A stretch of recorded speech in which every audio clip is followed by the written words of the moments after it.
크리스마스 잘 보내셨습니까? 예. 지난 24일 더불어민주당은 의원총회를 열어 한덕수 권한대행에 대한 탄핵을 결의했다가 오늘 26일 탄핵 여부를 결정하겠다고 말을 바꿨습니다.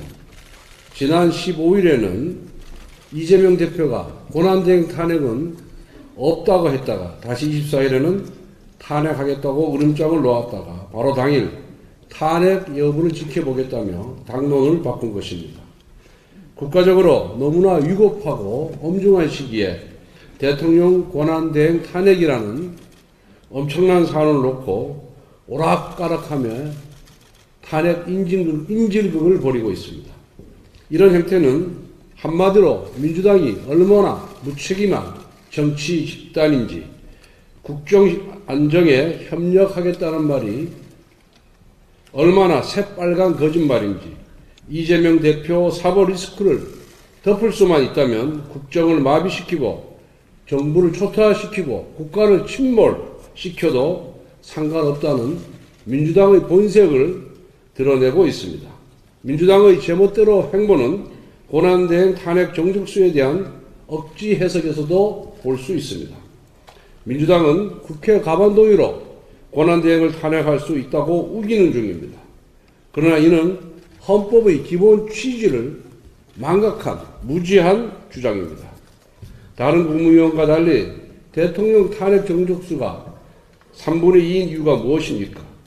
국정을 통할하는 대통령이 과반으로 탄핵이 될 경우 상시적 국정 혼란의 위험이 있기 때문입니다. 지금 한덕수 권한대행은 대통령의 직무를 대리하고 있습니다. 민주당이 거론하는 탄핵사유 역시 대통령의 직무에 해당하는 것입니다.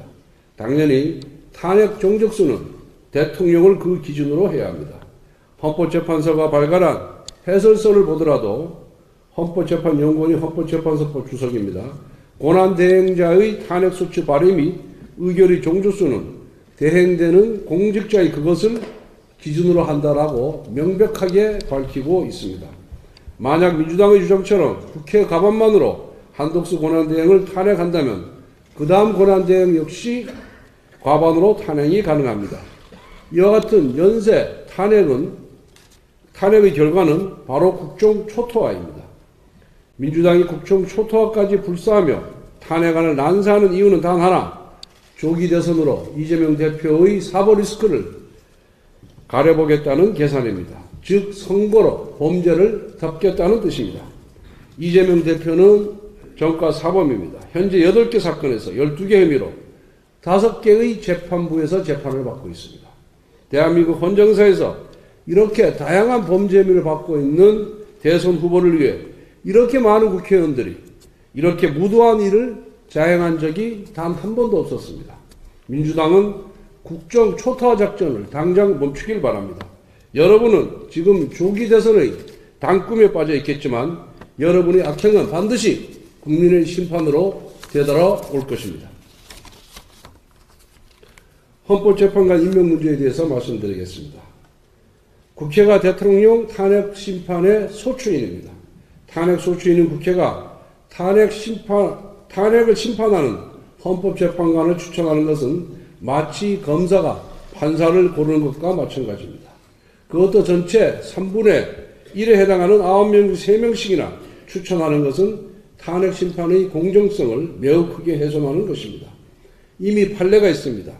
윤석열 대통령이 검찰총장이었을 때 당시 추미애 법무부 장관이 윤석열 총장에 대한 징계 청구를 하고 나서 징계위원 1명을 추가 임명했습니다. 서울고등법원이 징계를 청구한 법무부 장관이 징계를 심사하는 징계위원을 위촉한 것이 헌법상 적정 절차 위반이라고 징계 처분 자체를 무효라고 판시하였습니다.